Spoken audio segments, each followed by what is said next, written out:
on day 3, we are introduced to 3 new words. Those words are right here. The first one is harass, and then we have jubilant and endure. So the word harass, you've probably heard this word before. This word means to bother or annoy someone repeatedly over a long period of time. So I want you to think, in these examples, is Milton being harassed? I'm going to describe a situation that our friend Milton is facing, and you are going to decide whether or not Milton is being harassed and explain why you think so. Let's look at the first example. Once in a while, Milton's little brother pesters him, but most of the time Milton and his brother get along well. Is Milton being harassed in this example? Why or why not?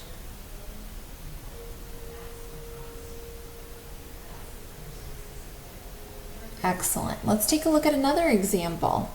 Almost every day, a bully intimidates Milton on the playground.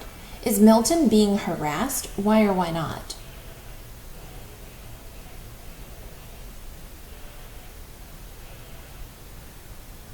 Okay, the next word we're going to take a look at today is the word jubilant. So jubilant means very happy or joyful.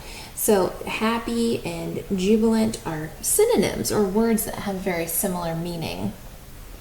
Jubilant means that you feel great happiness. I want you to think for a moment, what might someone who feels jubilant say or do? Right, if someone's feeling very jubilant, like you see in this example here from Happy Feet, maybe they're going to sing or smile or even do a dance if they're feeling just really great happiness and joy.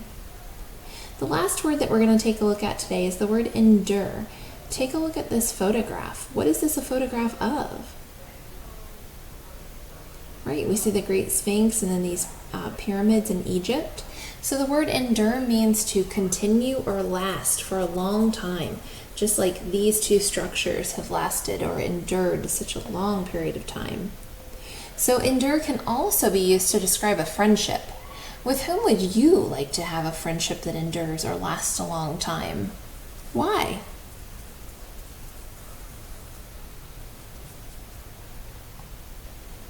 Excellent. Endure has multiple meanings. It can also mean to put up with something that's kind of unpleasant, such as pain or fatigue, which means extreme tiredness or even hardship. So I want you to think for a moment, when have you or someone you know had to endure something or put up with something maybe kind of unpleasant? If you have someone next to you, you can turn and talk, or you can think to yourself.